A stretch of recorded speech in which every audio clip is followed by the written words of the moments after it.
The situation with the migrant crisis and borderless Britain is escalating so much. The House of Commons have been useless so much that some sound members of the House of Lords are rising up to speak out against the government.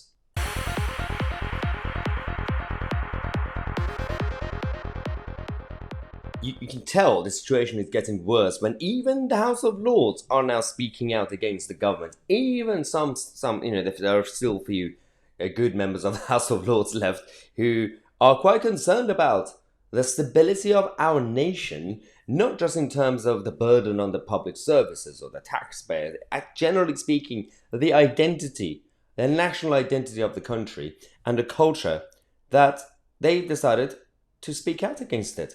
They've decided to have the sessions in the chamber, in the Lords. Now, of course, it's not everybody in the House of Lords actually cares about this, but some genuinely do. My Lords, 500,000 immigrants in 1 year is truly extraordinary. More than the population of Manchester or Edinburgh. Admittedly, that includes 200,000 refugees from Ukraine, Hong Kong and Afghanistan. But even if you allow for that, it's now clear that the government's points-based system has opened up nearly half of all full-time jobs to immigrant workers. So just a quick point. This is a very, very interesting discussion, because I've been saying on this channel for such a long time now that the problem we're having is not just the small boats. The problem is not even just the few legal asylum seekers.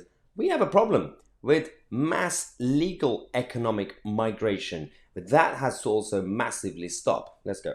Ask the Noble Lord the Minister, will the government now retighten the requirements for work visas, for students and for dependents, so as to get a grip of the huge wave of immigration which they have so foolishly sparked off, and which rightly is a very serious concern to many members of the public?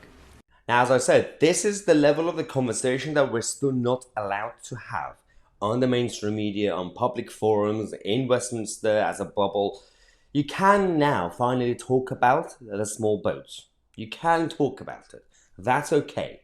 Nothing's going to get done, but we can talk about it. It's no longer a taboo. But what is still a taboo is mass migration, legal and illegal. And what's still a taboo is actually standing up and say, I think we've been generous enough, too generous. I think it's time to stop this nonsense, take care of our people first in this country, deport those who don't deserve to be here, and then we could create a new system, a fairer system, in the future, not yet.